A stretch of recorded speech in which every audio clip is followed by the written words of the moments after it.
Prime Minister KP Sharma Oli's recent remarks had sparked major backlash from all corners, including NHRC. Home Minister has found himself entangled in a human trafficking storm, even as his own party stands by him, and farmers are struggling with a critical fertilizer shortage ahead of peak plantation time.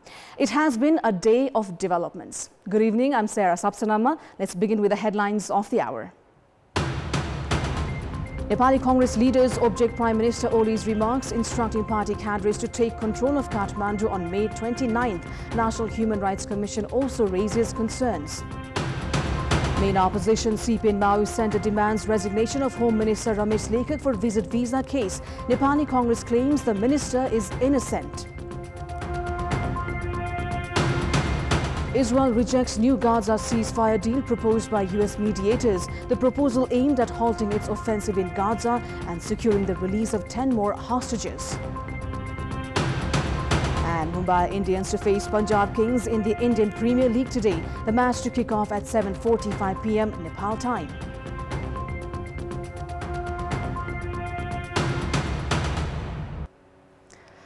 Leaders of ruling Nepali Congress have expressed objection to Prime Minister KP Sharma Oli's remarks, instructing party cadres to take control of Kathmandu on 29th of May.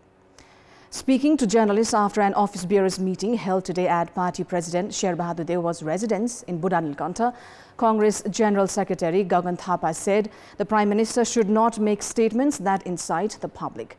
He also warned the Prime Minister to refrain from making such provocative remarks in the future. Nepali Congress has made it clear that it will not take responsibility for everything Prime Minister Oli said. Party spokesperson Prakash Sharan Mahat stated that they stand in defense of the Constitution as a whole. Mahat emphasized that people have the right to protest and express their views as granted by the Constitution. Prime Minister Oli, during a training program for ward chairpersons held yesterday in Godavari, had instructed that the capital Kathmandu be brought under control of the UML on 29th of May. Meanwhile, the National Human Rights Commission has raised concerns over Prime Minister KP Sharma Oli's recent statement in which he said that CPN-UML should take control of Kathmandu on 29th of May. The National Human Rights Commission has issued a statement expressing concern over the Prime Minister's recent provocative remarks.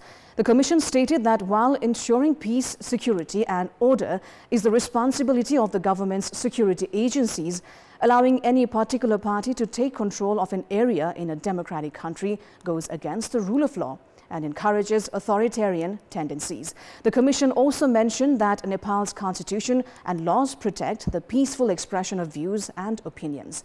The Commission has urged all responsible individuals to exercise restraint in their public statements and avoid making negative remarks targeting individuals, groups and political parties. The Commission has also called on all concerned parties to help strengthen peace and security in Kathmandu and other regions, and to also ensure that protests and demonstrations remain peaceful. Nepali Congress has concluded that Home Minister Ramesh Lekhak is innocent in the visit visa case. This conclusion was reached during a meeting of party office bearers and former office bearers held today at Party President Sher Bahadur Dewa's residence in Budanilkanta. The Home Minister had been drawn into controversy over the visit visa issue, and questions were also being raised about his secretariat. The meeting instructed Minister Lekhak to openly express his views both inside and outside the parliament. Nepali Congress also stated that those involved in the visit visa case must be held accountable and face action.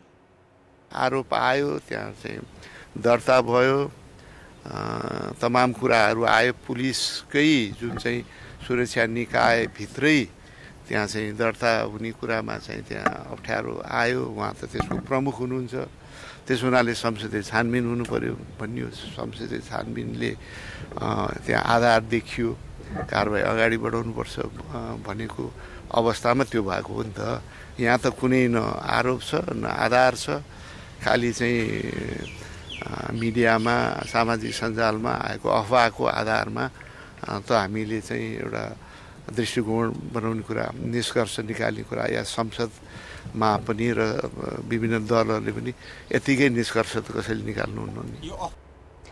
During the meeting, former General Secretary Sashanka Koirala suggested that an explanation should be sought from leader Shekhar Koirala, who had earlier demanded Home Minister Lekhak's resignation to facilitate an investigation. Now, main opposition party CPN Maoist Centre has demanded the resignation of Home Minister Ramesh Lekhak. Citing questions raised against Lekhak regarding visit visa issue, Maoist Centre has decided to call for his resignation. अध्यागमन मार्फत नेपालीलाई visit भिसामा विदेश पठाउने कार्यमा गृह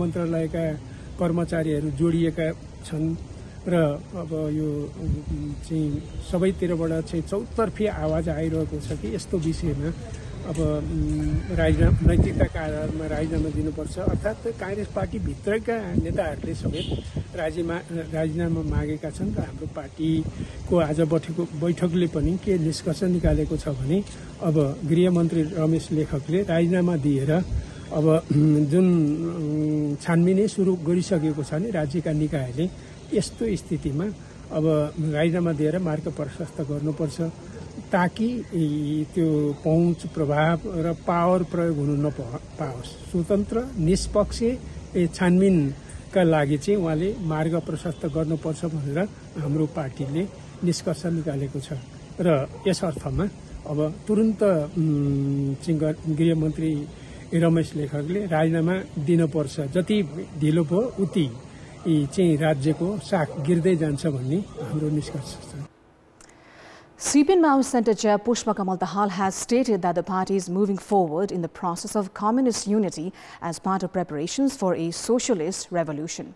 Speaking at a party unification event between Maoist Centre and Ganga Narayan Shrestha faction of Nepal Socialist Party, Dahal emphasized that they are seriously committed to laying the groundwork for a socialist transformation. He reflected on the failure to preserve the public mandate received during 2008 Constituent Assembly elections, which according to him led to party splits and caused significant setbacks for the working class population.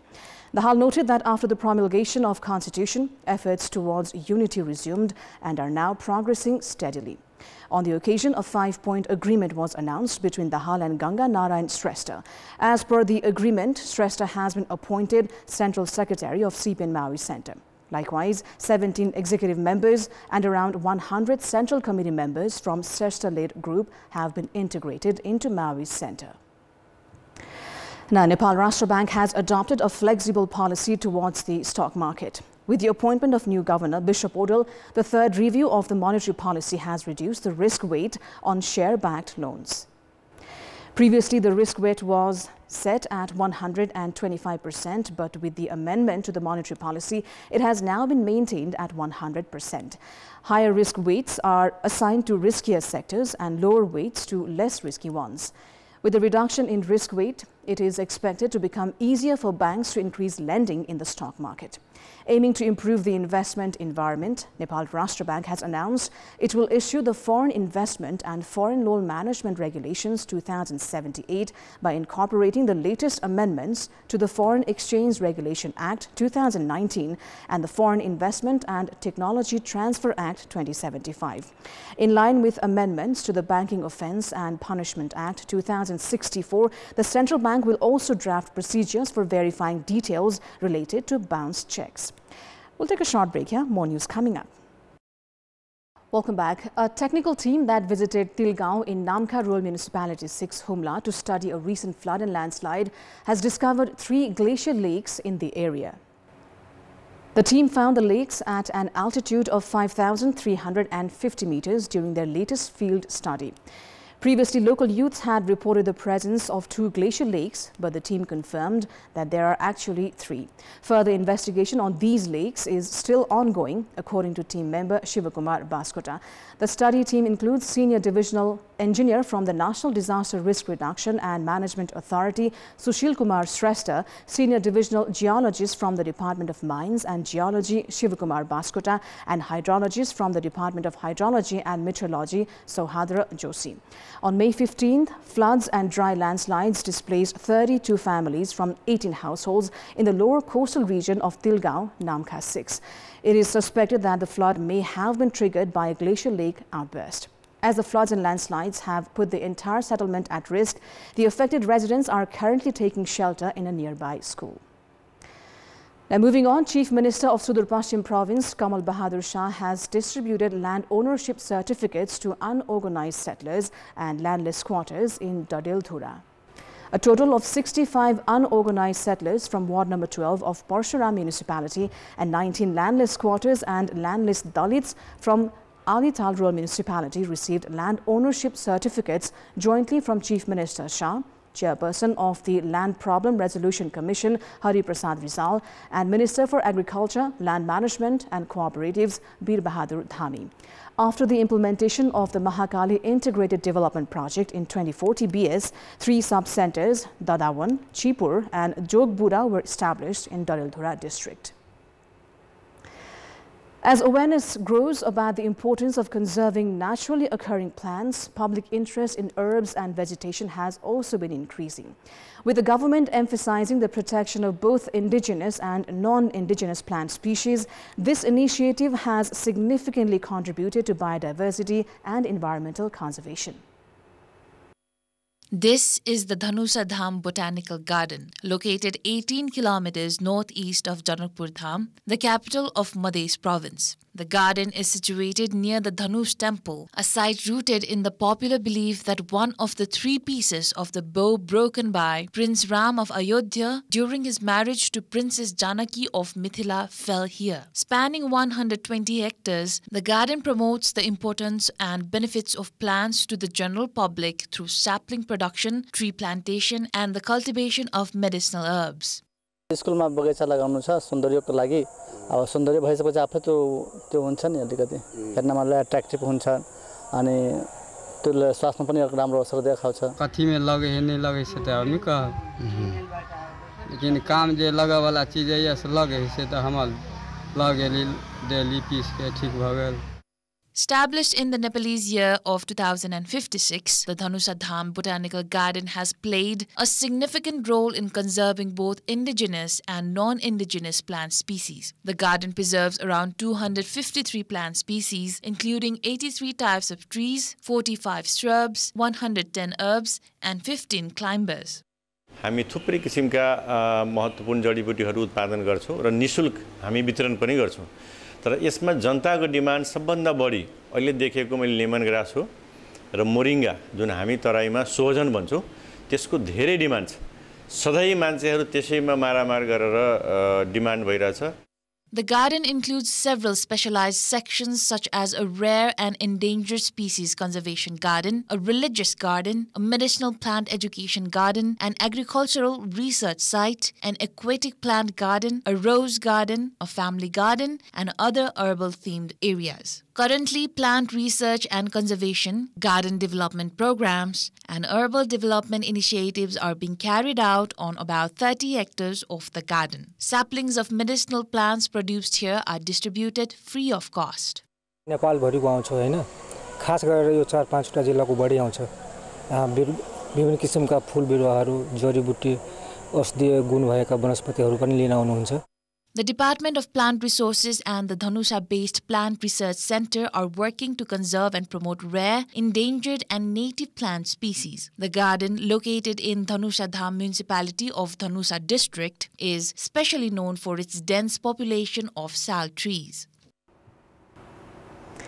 It is time now for our segment Public Pulse, where you text us with your opinion. The question is, what do you think of government's move to draft a law allowing the Council of Ministers to grant a pardon even for serious crimes? Your options are A. Politicization of crime, B. Interference in the judiciary, C. Undermining the rule of law, and D. Prefer not to comment. The voting is on. Visit www.kantipurtv.com or ekantipur.com to share your opinion with us. That is all for the moment. Thank you for watching. Coming up next, Pushpa Kesi will bring you more updates for our Nepali News Bulletin at 7 p.m.